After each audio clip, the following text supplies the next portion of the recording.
அதிமுக முன்னாள் அமைச்சர் எஸ்பி வேலுமணிக்கு எதிரான டெண்டர் முறைகேடு வழக்கானது விசாரணைக்கு வந்திருக்கிறது. அதனை அண்மை செய்தியாக பார்க்கிறோம். IAS அதிகாரிக்கு எதிராக வழக்கு தொடர அனுமதி பெறுவதில் ஏற்பட்ட தாமதமே வேண்டும் என்றே ஏற்பட்டதல்ல என்று தமிழக அரசு தரப்பில் வாதமானது முன்வைக்கப்பட்டிருக்கிறது. விவரங்களை செய்தியாளர் கிருஷ்ணா வழங்க கேட்கலாம்.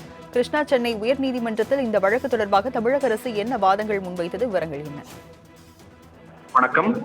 முன்னாள் அமைச்சர் எஸ்பி வேலுமணிக்கு எதிரான 98 கோடி ரூபாய் டெண்டர் முறைகேடு வழக்கில் குற்றம் சாட்டப்பட்ட IAS அதிகாரிக்கு எதிராக வழக்கு தொடர மத்திய அரசு அனுமதி பெறுவதில் ஏற்பட்ட காலதாமதத்துக்கான காரணத்தை விளக்கி தற்போது அறிக்கையாக தாக்கல் செய்யும்படி தமிழக பொதுத்துறை செயலாளர் மற்றும் விஜிலன்ஸ் ஆணையர் லஞ்ச ஒழிப்புத்துறை இயக்குநருக்கு சென்னை உயர்நீதிமன்றம் உத்தரவிட்டிருந்தது. இந்நிலையில் இந்த வழக்கின் நீதிபதி ஆனந்த் விசாரணை கண்டபோது பொதுத்துறை செயலாளர் ரீட்டா ஹரிஸ் தாக்கூர், விஜிலன்ஸ் ஆணையர் மணிவாசன், லஞ்ச ஒழிப்புத்துறை இயக்குநர் அஜய்குமார் சிங் ஆகியோர் தரப்பில் அறிக்கை ஒன்று நீதிமன்றத்தில் தாக்கல் செய்யப்பட்டது. அதில் வழக்கு தொடர்பாக 1,30,000 பக்கங்கள் கொண்ட ஆவணங்களை ஆய்வு செய்ய கால அவகாசம் தேவைப்பட்டது என்றும் IAS அதிகாரிகளுக்கு எதிராக வழக்கு தொடர்வதற்கு மத்திய அரசிடம் அனுமதி பெறுவதில் ஏற்பட்ட காலதாமதம் வேண்டுமென்றே ஏற்பட்டதல்ல என்று தெரிவிக்கப்பட்டிருக்கிறது. ஆவணங்களை மொழிபெயர்ப்பது உள்ளிட்ட நடைமுறைகள் காரணமாகவே இந்த தாமதம் ஏற்பட்டதை தவிர வேறு எந்த ஒரு உள்நோக்கமும் இல்லை என்று அந்த அறிக்கையில் விளக்கம் அளிக்கப்பட்டிருக்கிறது. இந்த அறிக்கையை ஏற்றுக்கொண்ட நீதிபதி வழக்கின் விசாரணையை வாதங்களுக்காக ஜனவரி 20ஆம் தேதிக்கு தள்ளி வைத்திருக்கிறார். ராஜலட்சுமி. அதிமுக முன்னாள் அமைச்சர் எஸ்பி வேலுமணிக்கு எதிரான டெண்டர் முறைகேடு வழக்கானது விசாரணைக்கு வந்திருக்கிறது. அதனை அண்மை செய்தியாக பார்க்கிறோம். IAS அதிகாரிக்கு எதிராக வழக்கு தொடர அனுமதி பெறுவதில் ஏற்பட்ட தாமதமே வேண்டும் என்றே ஏற்பட்டதல்ல என்று தமிழக அரசு தரப்பில் வாதமானது முன்வைக்கப்பட்டிருக்கிறது. விவரங்களை செய்தியாளர் கிருஷ்ணா வழங்க கேட்கலாம். கிருஷ்ணா, சென்னை உயர்நீதிமன்றத்தில் இந்த வழக்கு தொடர்பாக தமிழக அரசு என்ன வாதங்கள் முன்வைத்தது? விவரங்கள் என்ன?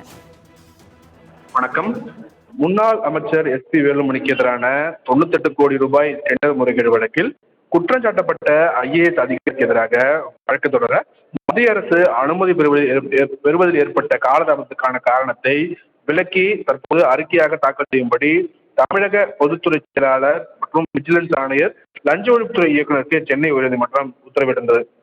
இந்நிலையில் இந்த வழக்கின் நீதிபதி ஆனந்த் விசாரணை கண்டபோது பொதுத்துறை செயலாளர் ரீட்டா ஹரிஸ் தாக்கூர், விஜிலன்ஸ் ஆணையர் மணிவாசன், லஞ்ச ஒழிப்புத்துறை இயக்குநர் அஜய்குமார் சிங் ஆகியோர் தரப்பில் அறிக்கை ஒன்று நீதிமன்றத்தில் தாக்கல் செய்யப்பட்டது.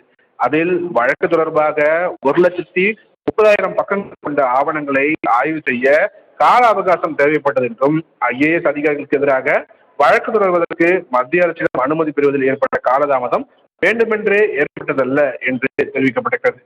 ஆவணங்களை மொழிபெயர்ப்பது உள்ளிட்ட நடைமுறைகள் காரணமாகவே இந்த தாமதம் ஏற்பட்டதை தவிர வேறு எந்த ஒரு உள்நோக்கமும் இல்லை என்று அந்த அறிக்கையில் விளக்கம் அளிக்கப்பட்டிருக்கிறது.